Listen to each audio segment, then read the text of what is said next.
Today we're going to talk about neuromuscular disorders.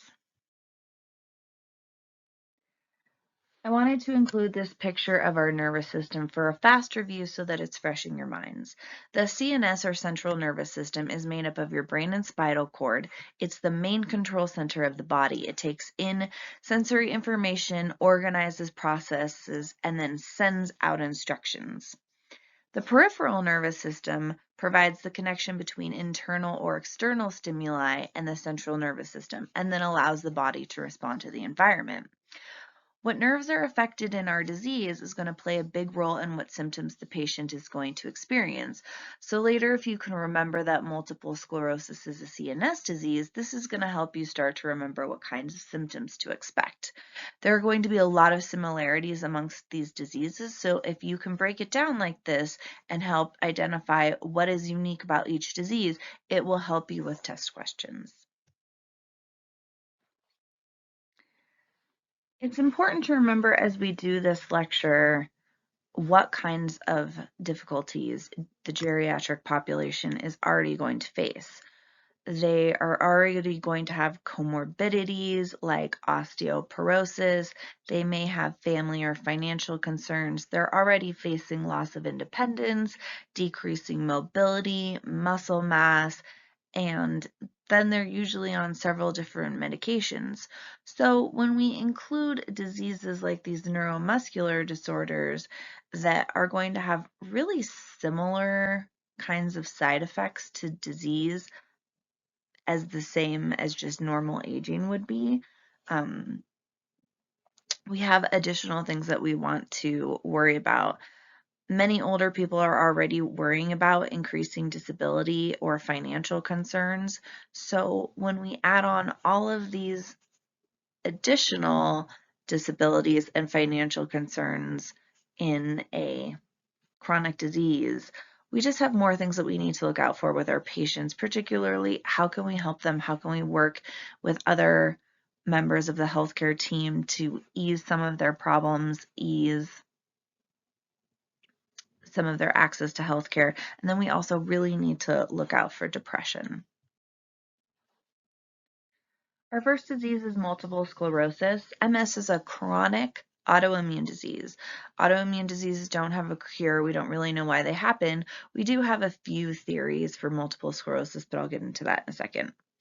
What we do know about multiple sclerosis is that it affects the myelin sheath of the neurons in the central nervous system. The myelin sheath insulates the axons of the nerve so that our body can send signals. In multiple sclerosis, the myelin sheath is damaged and there is decreased transmission of nerve signals. It's easy to confuse these different diseases, but a little trick for this is if you think of MS for multiple sclerosis and MS myelin sheath, then hopefully that can trigger some information in your brain. This disease can begin at any age, but it most commonly begins between the ages of 25 to 30 years old, and of course, it occurs more often in females than males. As I said, we don't really know what causes MS, but there are theories, such as a trigger from having a virus or an environmental exposure. A family history of MS does increase your chances, but we don't know exactly of a genetic component. Plenty of people with no family history of MS get MS. There are known risk factors such as smoking, childhood obesity, low vitamin D levels, and geographic gradient. And if you're wondering what that last one means, it's that MS is known to occur more frequently in areas that are further from the equator, but we don't know why. A brief patho review. So here are the key points. The T cells and the B cells are going to play the biggest role. The T cells are going to cross the blood-brain barrier into the CNS, a place that they do not belong and should not have crossed. And what they're going to do is they're going to bring the B cells along. They're going to recognize the myelin sheath as a foreign antigen, and then those two cells are going to cause the whole body's immune system to begin attacking. The T and the B cells start releasing chemicals to stimulate inflammation. The B cells are then going to create antibodies that were going to trigger the rest of the immune system to respond, and that inflammation is going to lead to the destruction of the myelin sheath, and this is called demyelination. The demyelination is scarring, and in imaging, we know it as plaques or lesions. Demyelination can occur throughout the CNS, and this causes a variety of manifestations or symptoms depending on what nerves are being affected in the brain. Because of this, we expect a wide variety of problems, and it's one of the reasons why recognizing that people have MS is difficult. Areas most frequently affected include the optic nerve. This can cause painful eye movement and blurred vision. Damage in the cerebellum can cause tremors, loss of balance, and loss of coordination. Damage to the brainstem causes blurred or double vision. Damage to the spinal cord can cause limb and muscle weakness, muscle spasms, numbness, and leads to motor problems. So I know this slide looks like an absolute laundry list of signs and symptoms, but when you think about what we talked about on the last slide and how the symptoms depend on where the demyelination occurs, this huge array of symptoms shouldn't come as such a huge surprise. What I have done though is organize them by system to help you make sense of them, and I've also highlighted the ones that I want you to know. These are symptoms that patients most commonly have as an early sign of MS.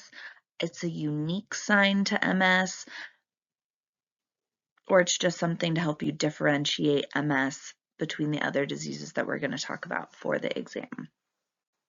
So these patients have terrible fatigue and trouble thinking. And again, this is an early sign in MS, and fatigue is one of the most common subjective symptoms of MS.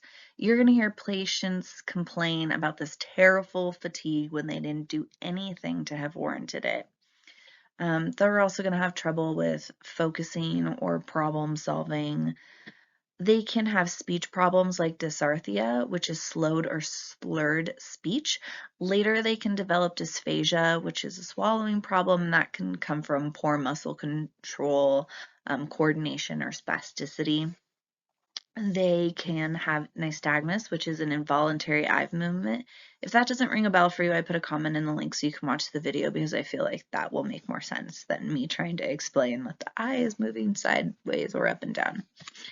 They can have optic neuritis, which is diminished vision and decreased color perception. They can have retroorbital pain.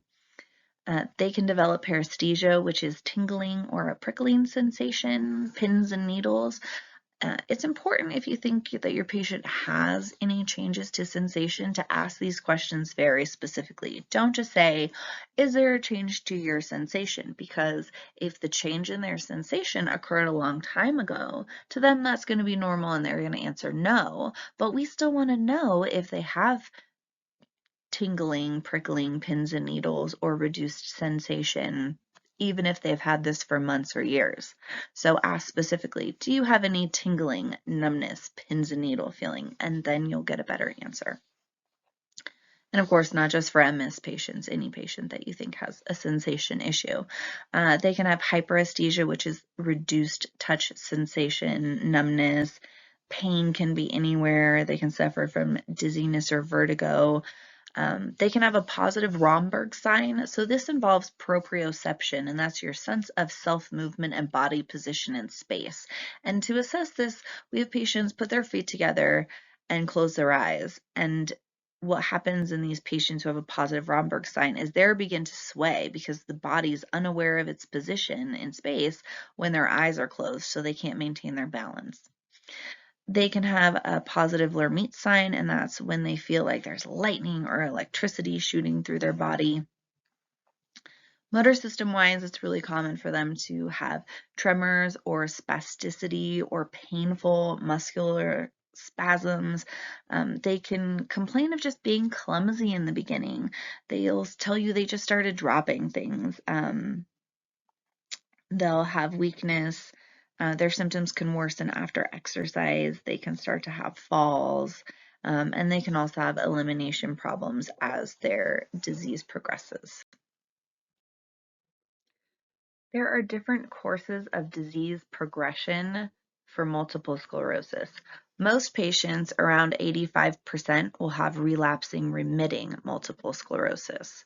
So this is episodes of symptoms that are followed by periods of being relatively symptom-free, but you can see on the screen that they've never quite returned to baseline. And then they're going to have a flare up again, so episodes of symptoms, followed by another period of being relatively symptom free. But again, they have a new, worse baseline. Eventually, most of these patients are going to transition to secondary progressive multiple sclerosis. Primary progressive and progressive relapsing are the least common patterns. An exacerbation of MS is also known as a relapse, an attack, or a flare-up. And this is the occurrence of new symptoms or the worsening of old symptoms. Symptoms can get worse due to heat, which is called a Uthoff sign. Heat can be from the weather, physical exercise, the temperature of the room. So we need to watch out for heat. We need to educate these patients to try to keep the rooms cool, to avoid using heating blankets, really hot showers, hot pads, etc. Infection can cause an exacerbation, stressful events, or getting overly tired. Overexertion is a real problem for these patients. They need to know how to pace out their activities and make sure that they have many opportunities for rest periods. And this is true too if they're in the hospital. As a nurse, we have to help plan out their day, whether or not they have therapies, tests to go to, and take into consideration their fatigue levels. So how do we diagnose MS? The hard thing with MS is most commonly the symptoms come on gradually, and they're really common problems. There isn't an initial symptom that makes people jump to thinking, this is MS. So finding a diagnosis takes time, and that's frustrating for patients, as I'm sure you can imagine. Many people report trying to learn what's wrong with them for years before a diagnosis. As I mentioned earlier, most people will have relapsing and remitting MS, and so then the diagnosis can be fairly straightforward, and we base it off the pattern of symptoms, and then it's confirmed by the plaque seen on the MRI, and that plaque is the demyelination of nerve cells. There are other studies we can do. They might want to do a CSF, cerebral spinal fluid test, and this is obtained by a lumbar puncture, and what we're looking for is oligoclonal bands. Cerebral spinal fluid is that clear fluid that flows in the space between the spinal cord and the brain, and those oligoclonal bands are proteins that are produced by antibodies. So the presence of these proteins indicates inflammation in the central nervous system, and it may point to a multiple sclerosis diagnosis, but it's not a sure thing either. The other thing we can do is an evoke potential test, which measures how well and how fast information is traveling in your nerves by sending electricity down your nerves. And we use this test for several of the diseases that we're going to talk about in this lecture, so there will be some pictures and a little bit more information on that test later. But MRI is what I want you guys to really remember for multiple sclerosis. As you can see by this table, there are a lot of treatment options for MS. And while that's wonderful, it can also make finding the right treatment for the patient difficult. One of the most commonly used drugs, and the drug that I want you to recognize for the exam and for NCLEX, is going to be interferon beta 1A, so Avonex or Ribif. We're going to talk about those more on the next slide. So interferon beta 1As, these are going to reduce the number of inflammatory cells that cross the blood-brain barrier, and that's going to end up reducing incidences of relapse and slow physical disability and decline in our patients. We want to make sure that we do a good job of watching out for and educating them for chills, fever, flu-like symptoms, abdominal pain, nausea, vomiting, and that they're monitored for neutropenia. These are all common side effects for this drug. And then hypersensitivity, seizure, thrombocytopenic purpura, erythema multiforme, Stevens-Johnson syndrome, those are all severe and scary must know for NCLEX. types of side effects, but not necessarily common. As the nurse, we're going to make sure that we're monitoring for the frequency of the exacerbations. We want the patient to also. This is going to help us know if this drug is working for them. If their frequency of exacerbations isn't decreasing, this might not be the drug for them. And while it can help improve their symptoms, this drug can also increase rates of depression, suicidal ideation, hallucination, and agitation. So as a nurse, we want to look out for that. We're going to monitor their CBC. We're looking for their WBCs to decrease. We don't want it to, but it can because this drug is an immunomodulator. This can affect their hemoglobin and platelet levels. And then we're going to monitor their liver because this is metabolized in the liver. Patient education, what is not listed on the slide is that this drug is either given IM or subcutaneously, and these patients take it at home. So we need to make sure that our patients know how to appropriately administer this medication to themselves, or somebody in their household can help them. And then we want to make sure that they understand these side effects, and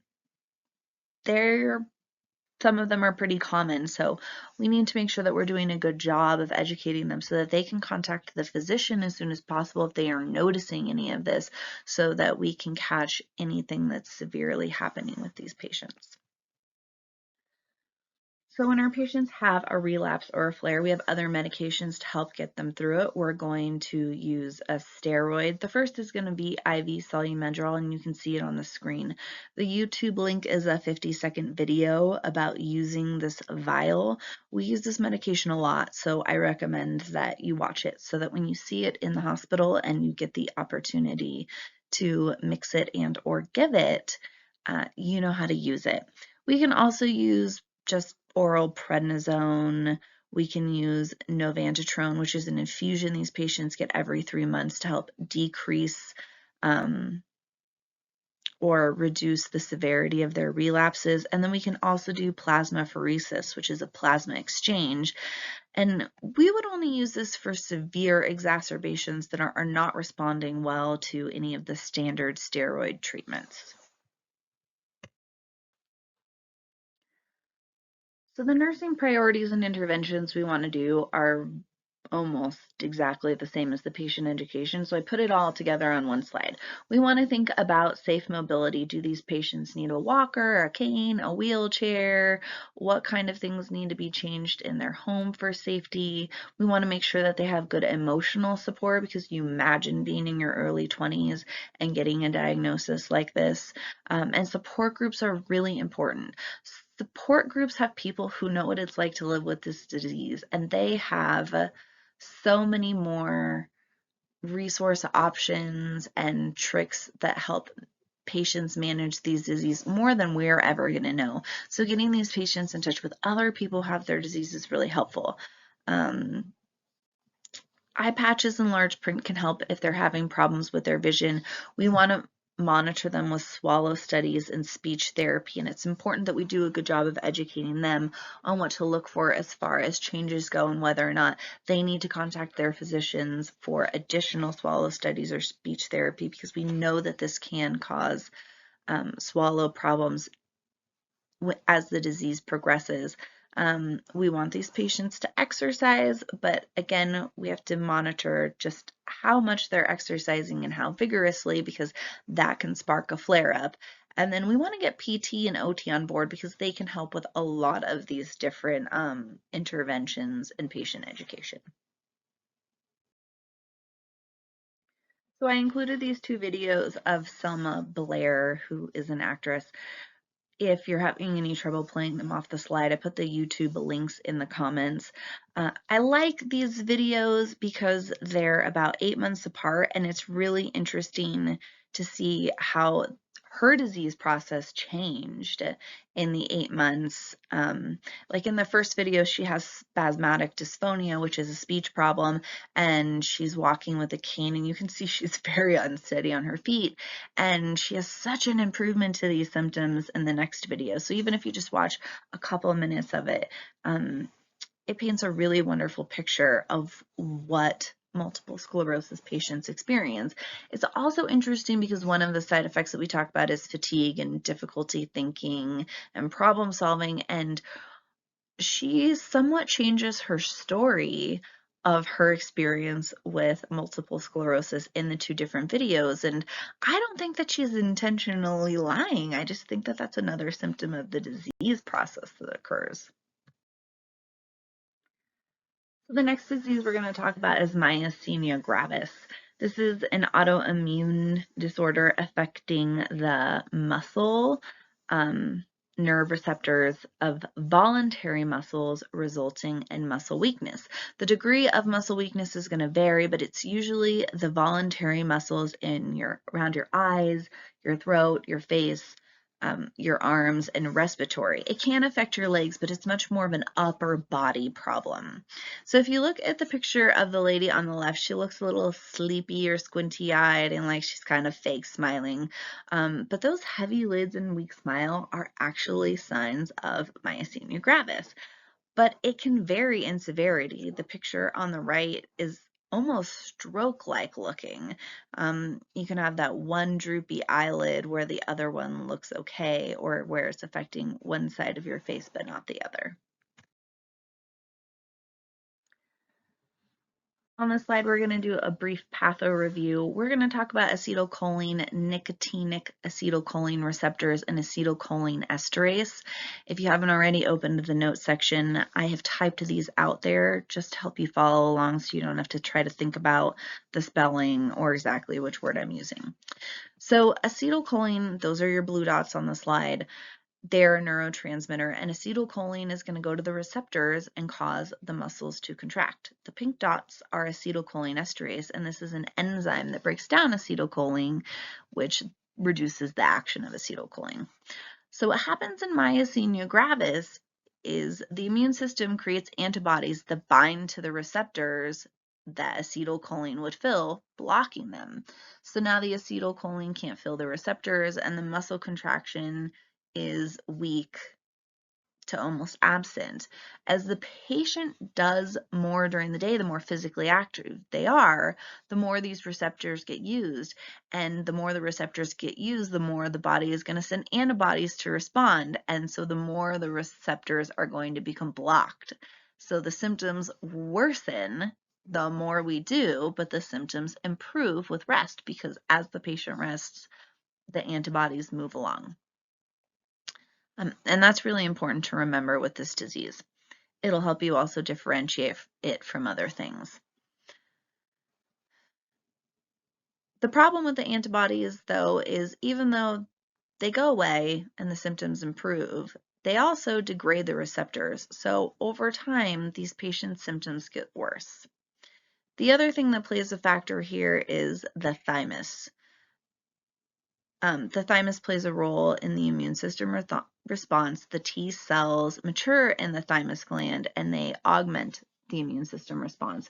As children, our thymus is enlarged in comparison to our body size, but by the time we're adults, the thymus has actually produced all the T cells that we need, and so it decreases in size in comparison to the rest of our body and eventually just turns into this fatty tissue.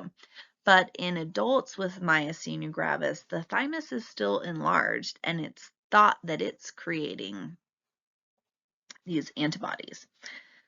75% of people with myasthenia gravis have thymic hyperplasia or a thymic tumor. So if you can remember that myasthenia gravis is connected to weakness and that weakness is an acronym, it can help you remember the symptoms. So they get weakness in their neck, face, arms, hands, then maybe legs. Their eyelids are going to droop, and this is called ptosis, P-T-O-S-I-S. And this can happen to one or both eyes. 2/3 of people who have myasthenia gravis are going to begin with this symptom. A is for appearance, and they get this mask-like, no expression on their face, or they look very sleepy. K is for keeps choking because this can lead to difficulty with swallowing. N is for no energy. As these patients do more throughout the day. They get less and less energy to their muscles, and their muscles get worse. They also suffer from fatigue. E is extraocular muscle involvement, which leads to double vision, or Justin down there. It's also called strabismus. And again, just like the ptosis, this is one of the major symptoms that people begin having when they start to show signs of myasthenia gravis. They can have slurred speech, or their voice just might be hoarse sounding, maybe very soft, and they can eventually have shortness of breath if the symptoms are extending to the respiratory muscles, but this is much more severe cases. So again, these patients are going to be best in the morning, and then their symptoms are going to worsen throughout the day as they're up and doing things, and then it's going to improve again with rest. So one of the tests that we used for myasthenia gravis is a tensilon test, and it uses an anticholinesterase medication called edrophonium. Now, your textbook still includes a tensilon test. All the NCLEX stuff still includes tensilon test as a diagnostic tool for myasthenia gravis. So for the NCLEX, you still need to know about a tensilon test and edrophonium, but I want you to know that edrophonium is not a drug that's on the market anymore, and the FDA took it off the market in 2018.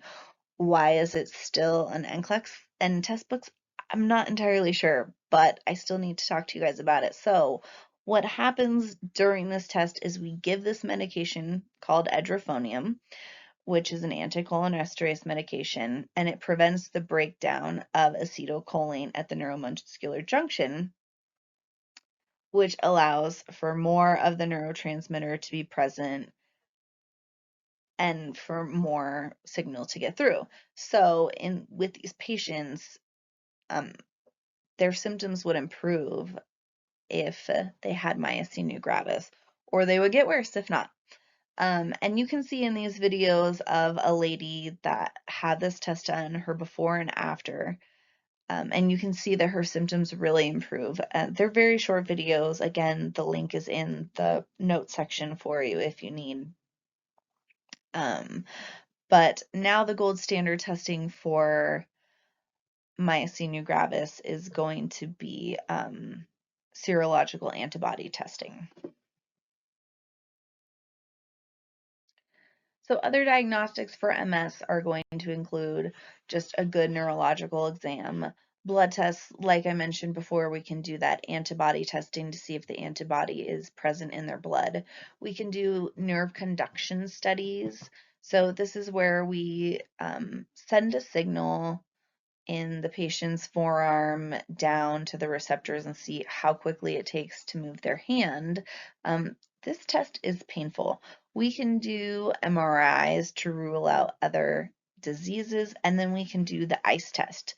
So cooling off muscles that are affected by myasthenia gravis is going to transiently improve their weakness.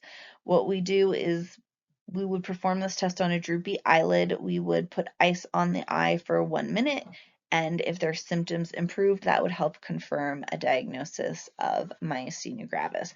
And that one is quick and easy. So I want to talk to you again about these pink dots, which are acetylcholinesterase, an enzyme that breaks down and reduces the action of acetylcholine. We know that the action of acetylcholine is already reduced because the antibodies are filling up those nicotinic acetylcholine receptors. And this is giving us decreased signal and muscle weakness. To make sure that the acetylcholine can do its job, we want to use anticholinesterase. And one of the most commonly prescribed ones is pyridostigmine bromide. And what this is going to do is it's going to decrease the pink dots, the acetylcholinesterase in the nerve junction, which is going to increase the likelihood of nerve signal transmission. These are short-acting medications. There is another option called neostigmine, but pyridostigmine is the number one first-line therapy drug because it has the least amount of side effects. but we're going to talk about it more on the next slide because there are side effects that we want to think about and look out for. If pyridostigmine doesn't improve a patient's symptoms, then they're going to try suppressing the immune system, starting out with corticosteroids, usually prednisone. And if that doesn't work, we can move to a more cytotoxic medication, usually Imuron.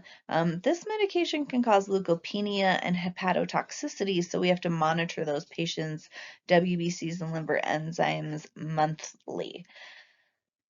We can also use intravenous immunoglobulin, which you'll never hear it called. It's always going to be called IVIG. It's most commonly used for exacerbations, but sometimes long term. It's fairly short acting, only 28 days. It does have some potential side effects like migraines, flu-like symptoms, and it can even lead to patients having meningitis. IVIG is created from human plasma, so you'll see that on the bottle. And when we give this, it has to be slow, and we have a very watchful protocol similarly to when we give blood.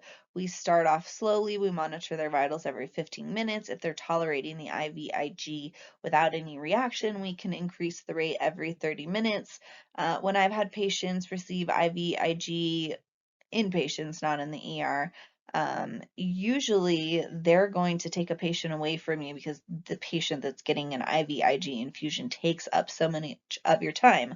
If patients aren't hospitalized, though, they can also receive IVIG in an outpatient infusion center. The drug you absolutely have to know for myasthenia gravis is going to be pyridostigmine, which is an anticholinesterase medication.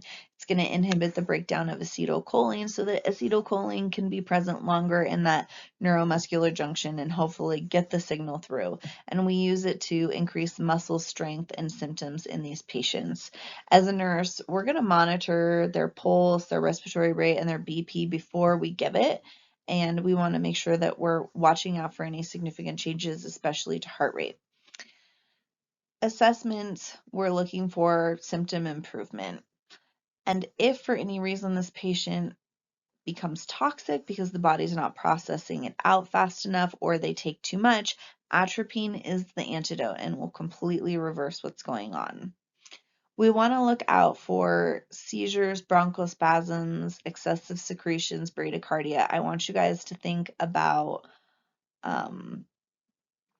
what we discussed the week before as far as the parasympathetic nervous system, because anticholinesterase medications are going to affect that, right? So if you think about what that parasympathetic nervous system does, it'll help the side effects here make sense. And these are all the common ones that we want to make sure we really do a good job of educating our patients of. There's a lot more, but these are the ones that are either severe or, like I said, very common. Patient education, it's really important these patients take this medication as directed. They don't skip any doses, and they cannot take extra if they forget in the morning. And these patients should be carrying around some kind of identification at all times, because if they get into an accident and they're taking this medication, it's really important for us to know that as soon as possible when they're in the hospital and not later, so that we are able to take good care of them. Another option we have in treating these patients is therapeutic plasma exchange, or plasmapheresis. This is going to filter the blood by removing the antibodies that float around in the plasma that are going to attack the receptors at the neuromuscular junction. And this can temporarily improve symptoms. It can last anywhere from 4 weeks to a few months, but this is not a cure. Another treatment option for these patients is a thymectomy, which is removal of the thymus gland. This can improve symptoms in some patients, but again, it's not a cure, and this is a major treatment option that we use. So one of the other reasons why it's really important for our patients to keep some kind of medical identification on them is because they can experience either myasthenia crisis or cholinergic crisis. And this is a exacerbation or complication of myasthenia gravis. So a myasthenia crisis occurs when there's too little stimulation at the neuromuscular junction by acetylcholine, and this is caused by too little acetylcholinesterase medication, or it can be caused by stressors that our patients experience, whether they're medical, mental, medical, physical, trauma. So this is going to result in these patients having severe muscle weakness and they can have respiratory failure. Cholinergic crisis, on the other hand, occurs when there's too much stimulation at the neuromuscular junction by acetylcholine. And this is usually because they are taking too much acetylcholinesterase medication. It's important that we titrate this medication carefully. And it can also result in severe muscle weakness and respiratory failure. And that's what can be really tricky is if patients come in and they have severe muscle weakness and respiratory failure, we're not going to initially know which one is which. So to know, we want to look for other symptoms that they can have. With myasthenia crisis, they're going to have dilated pupils, increased heart rate, increased BP. They don't have a cough or gag reflex, and they can have incontinence. With cholinergic crisis, they're going to have pupil constriction, decreased heart rate and blood pressure, increased tears, salivations, respiratory secretions. They can have GI symptoms, vomiting, diarrhea, abdominal cramps. They can have muscle fasciculations, which is twitching. They can even have temporary paralysis. So, according to your textbook, we would want to do a tensilon test. If the test improved symptoms, then we would know it was myasthenia crisis. If it worsened symptoms, then we would know it was cholinergic crisis. If the symptoms worsened, we would want to give this patient atropine. But if the symptoms improved, then we need to increase their dose and maybe figure out why was the patient low? Was it just not the right amount of medication? Were they not taking it correctly? Was it a major stressor that went on? All those kinds of things.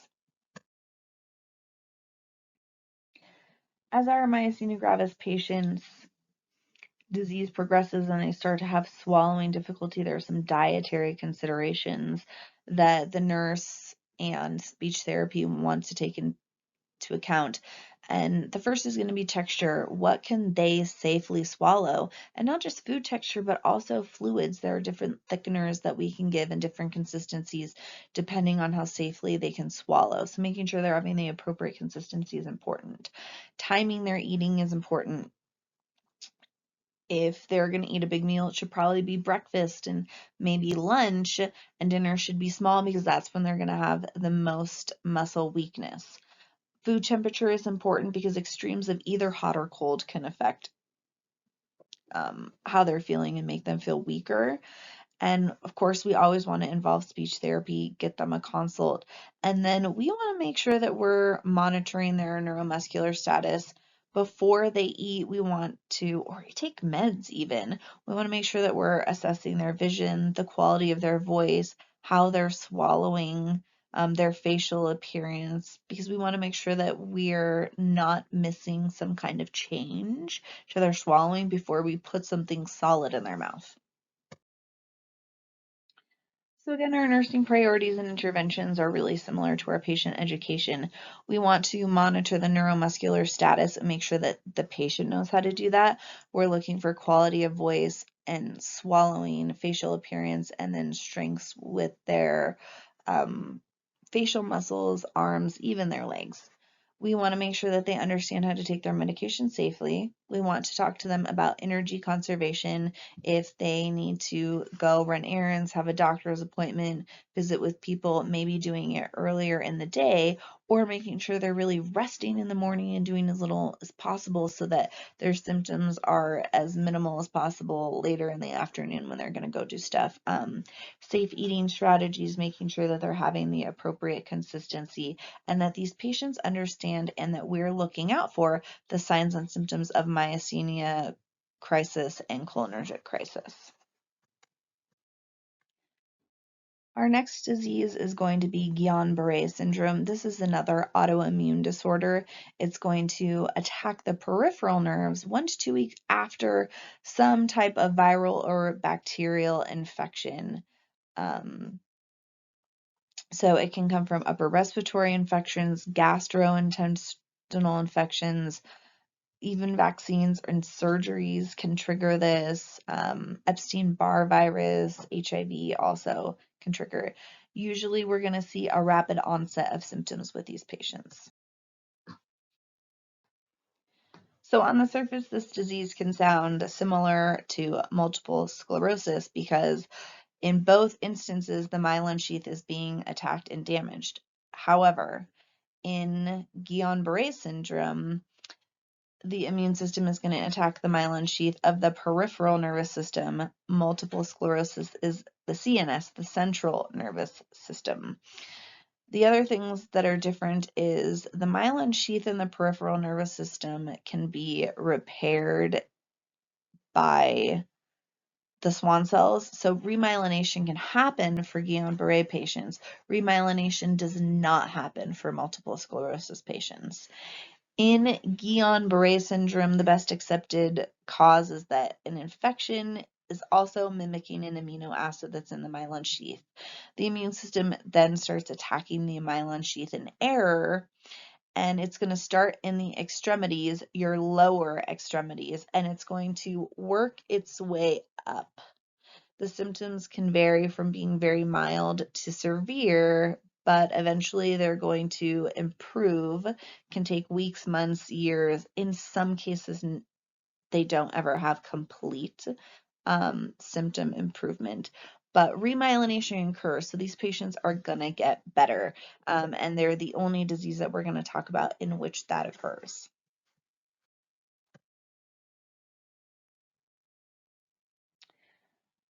So I want you guys to remember this figure that I have on this slide and how the redness starts at the feet and it ascends upward.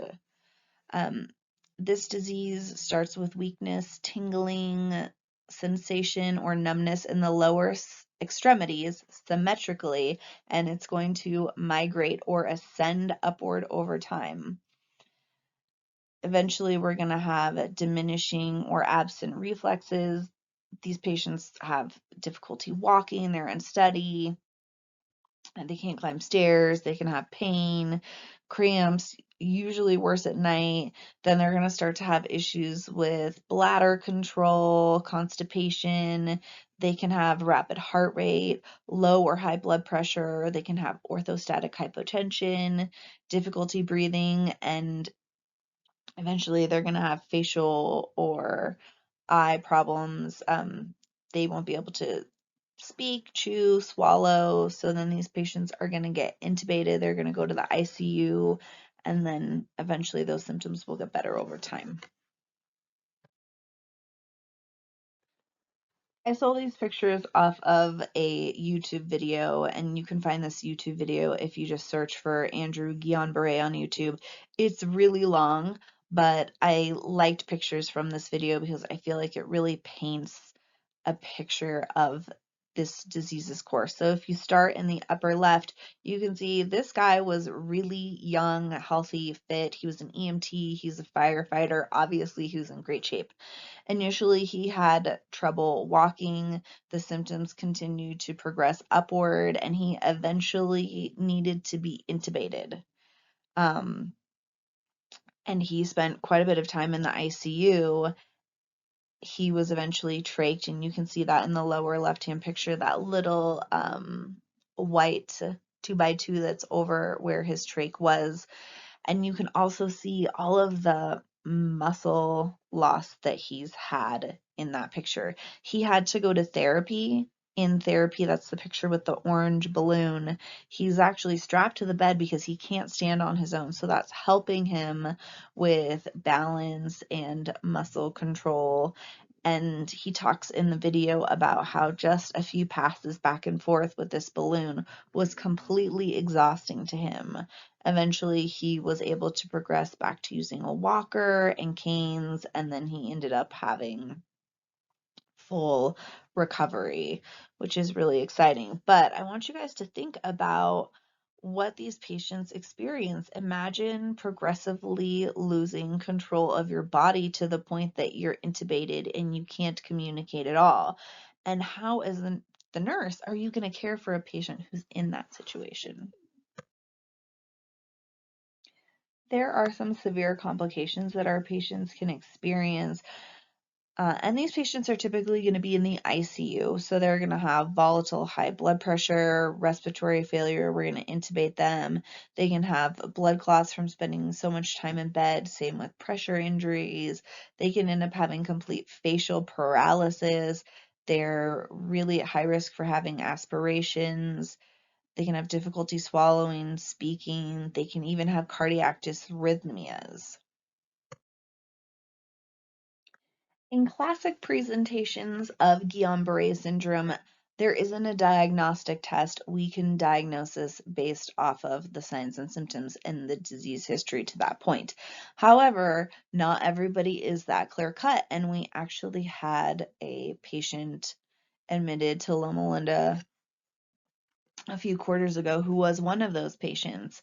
So other things that we can do is we can do a nerve conduction study so we can assess for demyelination of the nerves, whether or not that impulse is traveling at the appropriate speed that we expect. We can also do a lumbar puncture, and in the lumbar puncture, we're looking for elevated protein levels without also having elevated white blood cells. There are a few things I want you to know about the nurse's role when a patient has a lumbar puncture. Before they do this, we want to make sure that our patients have an empty bladder, that we make sure that they get the opportunity to pee, because they're going to need to lay down flat for a while after this lumbar puncture is done. We're going to position them in the lateral recumbent position with their knees up to their abdomen, chin to their chest. Some doctors can have them sitting, but a lot of them want them to lay, like I said, on their side. Afterwards, we're going to have them flat. This is going to be a part of the MD order. This helps decrease headaches that patients can have. They need to replenish the fluid that's taken, and being flat can also help with the headache that fluid loss can cause. They're going to need to lay flat in bed for 1 to 2 hours after their procedure. If they have a headache and it's not bad after an hour or two, they need to do something called a blood patch, which is where they're going to put some of the blood's clotting factors back into the CSF fluid so that it can create a seal over the hole that they did the lumbar puncture with. There really isn't medical management for these patients. There are no drugs that we give them. It's really all about symptom management. So giving them heparin to make sure that they don't develop a blood clot. Sometimes they can do plasmapheresis to remove the antibodies that are attacking the myelin sheath. But again, this is not a cure. It can just help decrease symptoms. So during disease progression, we need to start by educating our patient and their families about this disease, its progression, and what our plan is going to be. Because this is a pretty terrifying experience, and the more knowledge a patient and their families have, the better they can feel. We need to make sure that we're always talking to our patients, that we're telling them what we're doing, even when they can't respond, because we never really know what they hear and what they don't. We need to discuss and plan for communication methods as our patients lose their ability to speak and or write. We need to make sure that they're emotionally supported, and so as their families, we can call in social work and chaplain. We need to monitor their nutritional status. You guys saw how much weight Andrew lost in that slide. We need to monitor their swallowing. Symptom management is a big thing for us in the hospital. Initially, we're looking for numbness and paralysis and whether or not it's affecting their GI, their GU tracts. We need to closely monitor their respirations, talk to them about how they feel they're breathing. We want to teach them about coughing, turning deep breathing, using the incentive spirometer. We're going to go over those in the respiratory lecture if you're not feeling very familiar with them, because we want to help prevent any atelectasis from happening. We want to make sure that we have suction ready and that these patients are on monitors. We also have to think about the possible complications that can occur for these patients, and some of them we've talked about already. In recovery, these patients usually are going to get moved out of the hospital. They'll go to a rehab where they're going to get physical therapy because they're going to need to rebuild muscle. They may need to relearn to walk or just do any of those activities of daily living that we take for granted, like getting dressed. And that's another place where occupational therapy can help us, and speech therapy too can help with practicing swallowing and then safely progress them through the different textures until they get back to normal. And of course, always making sure that we're educating them and that they have good emotional support. Parkinson's is a chronic neurodegenerative disease that gradually starts to affect movement. Not gradually, like in a week, as with Guillain-Barré syndrome. This is a very slow process that happens over many months and even years. The symptoms can be very subtle at first. Michael J. Fox, and I hope I have not gotten so old that you guys don't remember Back to the Future, but he was Marty McFly. And he has Parkinson's. What initially drove him to the doctor was a twitching in his pinky finger. He thought it was the result of a hand injury from filming that movie. But that was actually when he was diagnosed with Parkinson's. And he talks in interviews about looking back at his performance in Back to the Future and even noticing before he had this twitching in his finger, the way that he was acting, he thinks that it was compensation for Parkinson's. So he might have even had symptoms when nobody imagined anything was wrong. Back to the Future came out 6 years before he was formally diagnosed. So when I say gradual in years, I mean it. But like all of these diseases, everyone is different. So symptoms can progress faster for some people than others. It doesn't always take 6 years. So what's happening in Parkinson's disease to cause movement to become affected? The dopaminergic neurons in the brain, the part of the brain called the substantia nigra, have started to die. And this is the part of the midbrain that controls our movement.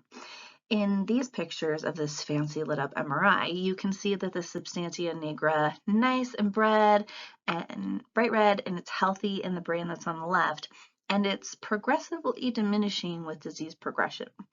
The disease tends to occur in people older than age 60, but it can affect younger people, and Michael J. Fox is a great example. He was diagnosed with Parkinson's disease at the age of 29, so we don't really know what starts this, though.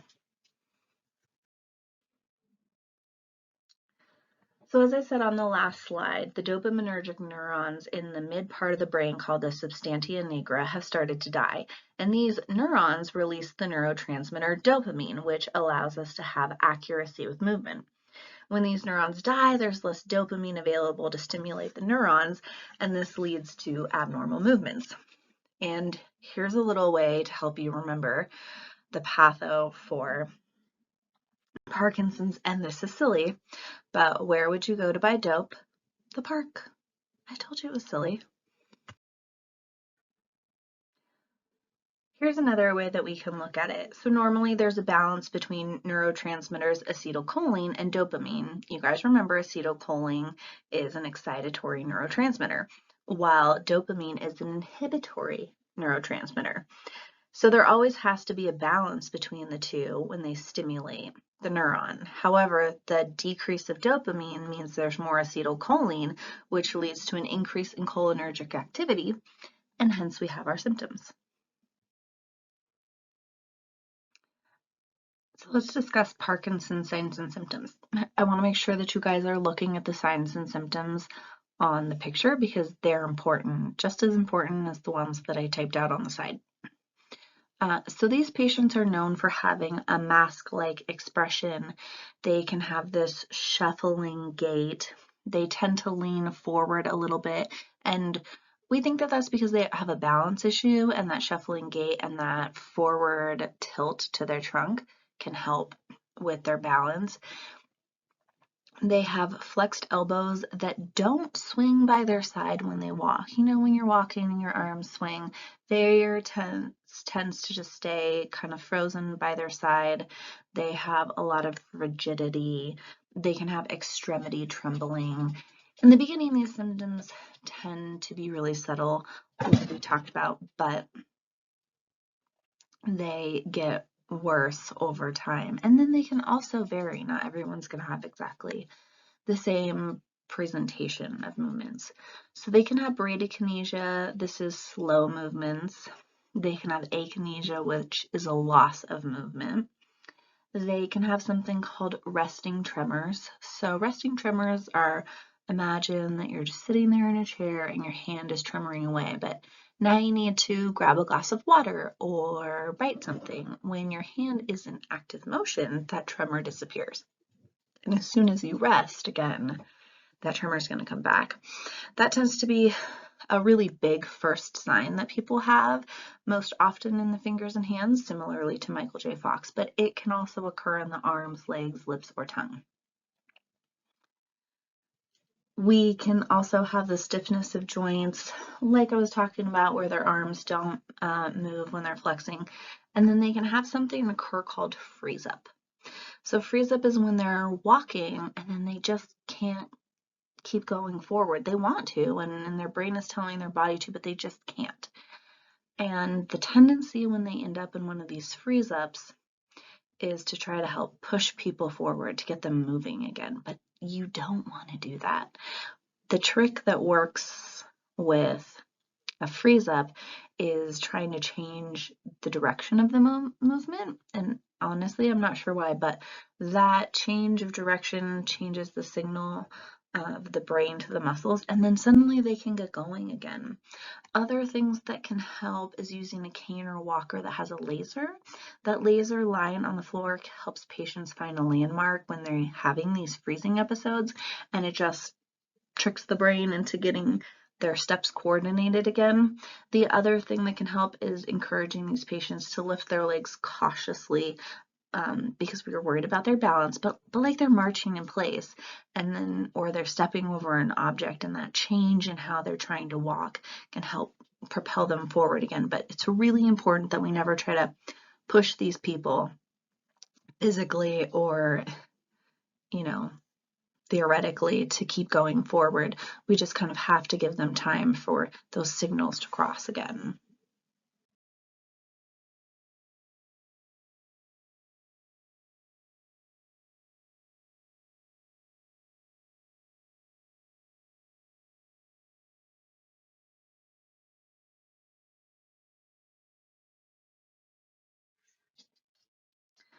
So these two pictures are two other symptoms that Parkinson's is really known for, the pill rolling tremor. So imagine you're holding a pill in your hand and you're kind of like rolling it around. It's that movement that this tremor looks like that's called pill rolling. The other problem they can have is something called cogwheeling.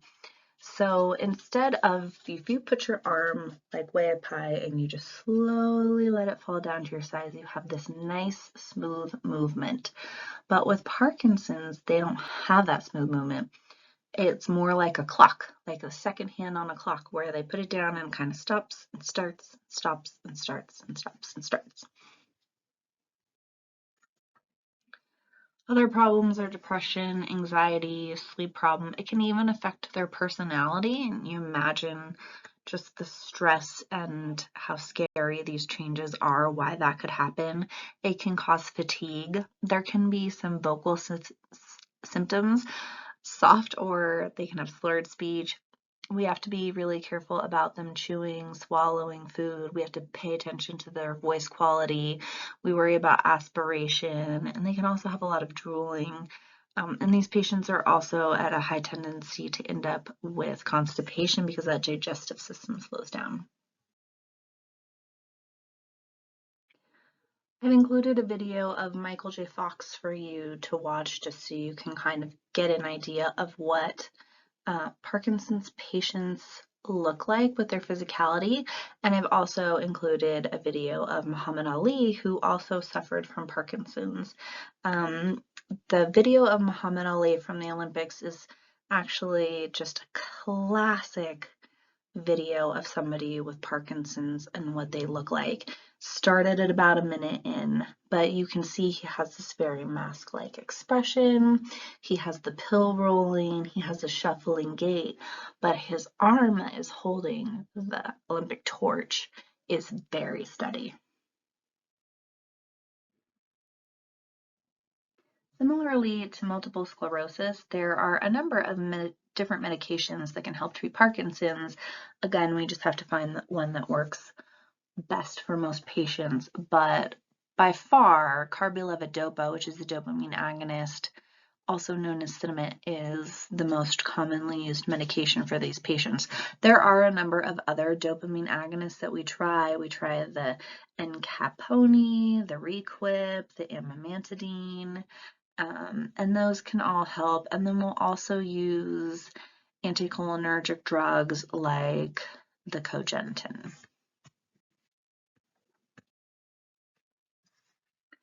So carbidopa, also known as Sinemet, is a dopamine agonist. And its mechanism of action is actually two things because it's a combination of two different drugs. Levodopa converts dopamine in the CNS so that it can act as a neurotransmitter, and carbidopa prevents the destruction of the levodopa. So they have to go together, and this is to relieve the tremors and rigidity that our patients are suffering from. Major side effects that we worry about, hands down, are GI symptoms. So when you look this drug up in the drug book, it's going to have like every major bad GI symptom you can think of in red, bold letters.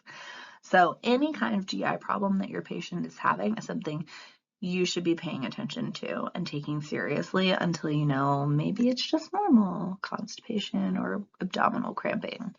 But it can cause other things like bleeding. So we really want to make sure that we're being cautious with it.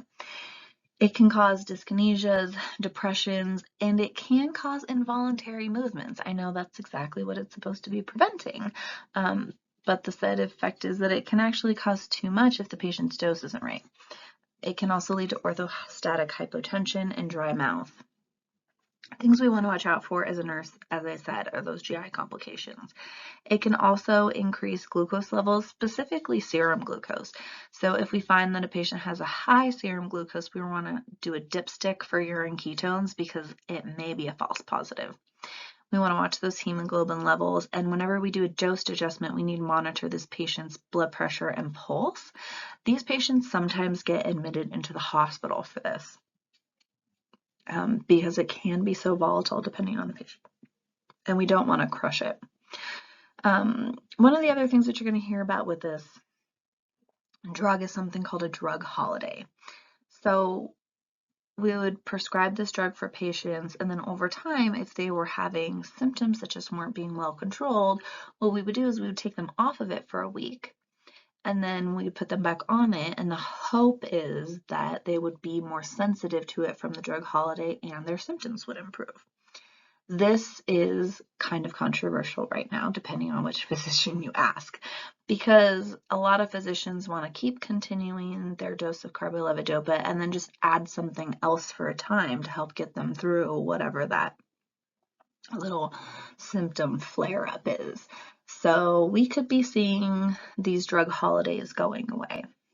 With patient education, they should eat food shortly after taking the medication to help decrease GI upset. High protein meals can impair levodopa's effects, so we want to make sure they're having a balanced diet. They need to watch out for their oral hygiene because of that dry mouth, and then we want to teach them about orthostatic hypotension and doing slow movements. Parkinson's patients also have some dietary considerations. They're at risk for weight loss because they have so many problems chewing, also from depression, and they can just be really slow eaters. We want to make sure that they have the appropriate consistency, so we get speech therapy involved. And then again, we're worried about the temperature. We don't want it to be too hot or too cold because that can make it more difficult for them to swallow. And then we also want to think about textures for these patients. When you guys are looking at foods in an exam, you want to avoid foods like hot or cold. We like warm or tepid. Those are the temperatures that you want to look out for these patients' food to be before you start feeding them or for your test questions.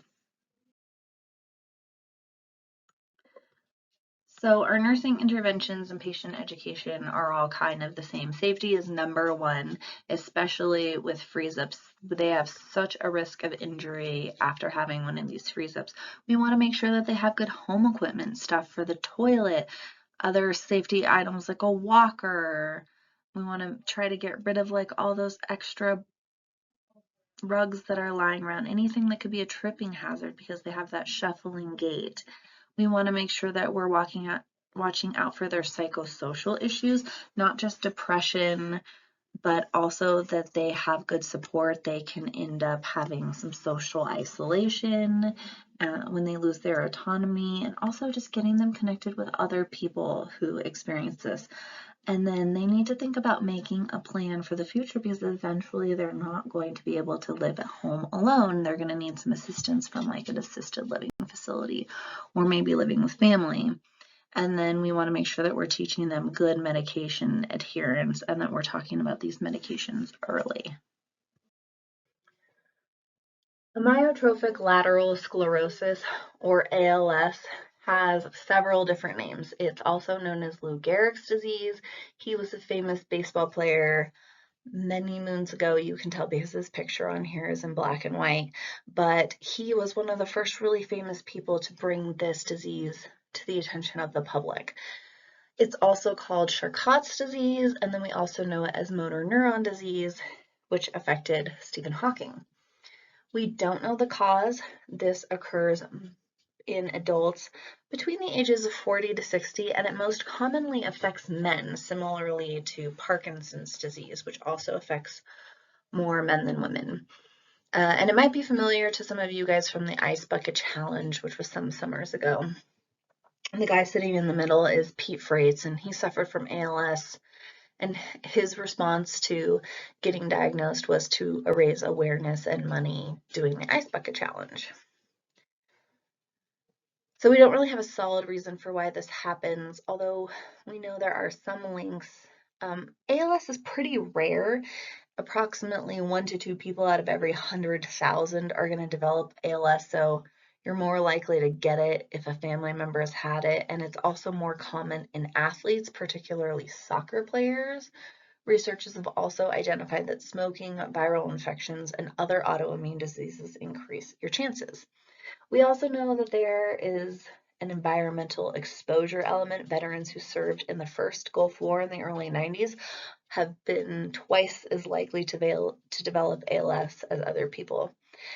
Typically, it's going to occur in men. I think I said that already.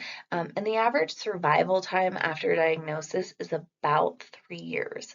Now, we've seen from famous people like Pete Frates and Stephen Hawking that they can live longer than that. We just aren't sure why.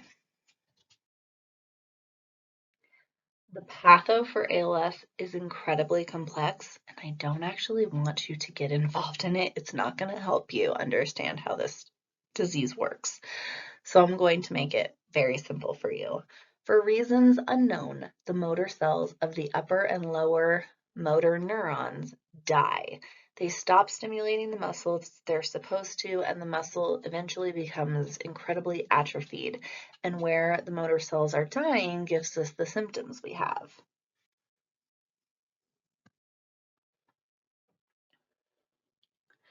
ALS patients experience a gradual onset of generally painless progressive muscle weakness. Early symptoms include that muscle weakness, cramps, stiffness, spasticity, slurred speech, muscle fasciculations, which is the fancy word for twitching, and muscle atrophy. Symptoms eventually become more widespread. Some muscles are paralyzed while others are weakened or even infected, and the fasciculations can continue. They can also develop contractures. They have difficulty standing up alone if they fall. They're going to start experiencing weakness in swallowing muscles, so they're at greater risk for choking or just eating difficulties and managing saliva. They have weakness in their breathing muscles, which can lead to respiratory insufficiency, especially when they're laying down. Some people can experience emotional lability, which is bouts of uncontrolled or inappropriate laughing or crying. It's known as the pseudobulbar effect. Despite how it seems the person might not feel particularly happy or sad, they're just laughing or crying. Late stages are going to include most voluntary muscles being paralyzed. The muscles that help move air in and out are severely compromised. Mobility is extremely limited. These are going to be total care patients in a wheelchair. They're probably going to have a G-tube for 2 feeds, and they can even be on ventilators. So they have problems with speech, eating, drinking by mouth. All that might not be possible at all. End stage is the vast majority of deaths of these patients is a result of respiratory failure, and that's a process that progresses slowly over months. There's medication that we can give these patients to relieve discomfort and anxiety and the fear that's caused by respiratory insufficiency, but we can't fix it forever. Some far less common causes of death in ALS include malnutrition from the swallowing problems. They can end up with a pulmonary embolism, abnormalities in the heart's electrical pacing, so cardiac arrhythmias. They can end up with pneumonia. Hospice in a facility or in home care is important for these patients, and we want to talk to them about it almost as soon as they get diagnosed. These patients are at higher risk for developing infections, respiratory failure, aspirations, which can lead to pneumonia. They can have impaired skin integrity from not being able to move around, so we need to turn them quite often. We need to watch their nutrition, and we need to make sure that they're emotionally supported. ALS is another disease that doesn't really have a diagnostic test that we use to diagnose it. It's mostly based off of a history or physical, and we rule out other diseases. But one of the things that we can do to help rule out one of those other diseases is an EMG, and that's going to show us if there's any changes to the nerve. We also don't have any medications to help with this disease. It's just supportive care, symptom management, similarly to like when we would use corticosteroids for flare-ups in MS patients. There is Riluzole. It can help prevent more injury to the motor neurons, but it's only going to give patients relief for like 3 to 6 months, and then for reasons we don't understand, it generally just stops working. For some of their symptom management, we can use muscle relaxers to help with the spasms, stuff like baclofen or even diazepam. With the fatigue that they have, we can give them modafinil. And then if they're having issues with bowel and bladder, there are other medications that we could try for those things. So our nursing priority is going to be all about symptom management, doing a good assessment, seeing where they're having deficits, and then coming up with appropriate interventions for those particular deficits, but especially monitoring the progression of symptoms for respiratory, swallowing, nutrition, and safety. Patient education includes making sure they understand the disease process, that we're having good communication with them, and that we're developing communication plans sooner rather than later, because communication is going to become an ability that they'll lose. We need to educate them about nutrition and fluid intake, because like I said, these patients usually end up with a PEG, so we also need to teach them about using that safely. These patients often end up hospitalized because they have dehydration or malnutrition. And then we need to discuss hospice, end-of-life care sooner rather than later. It's helpful to get hospice on board as early as possible, because then we can get all sorts of wonderful things in place: medication, supplies, equipment delivered to the house, social workers come to the house, chaplains come to the house, CNAs come to the house, nurses come to the house, and we can do a lot of education so that people don't feel so frightened and unprepared for the changes that they're going to experience, both for themselves and for their loved ones. And we want to make sure that we're doing a really good job of educating them about respiratory illnesses like pneumonia, because they're going to be at higher risk, especially as their disease progresses. This is kind of just a for funsy slide, but it's really new research that's just coming out where they're using an implant in the brain to help these patients who are locked in by their ALS symptoms, giving them a way to communicate. So they just think about the letters, and then through this interface, it's able to go to a computer and they're able to communicate some needs, which I just thought was really fascinating and I'd share with you.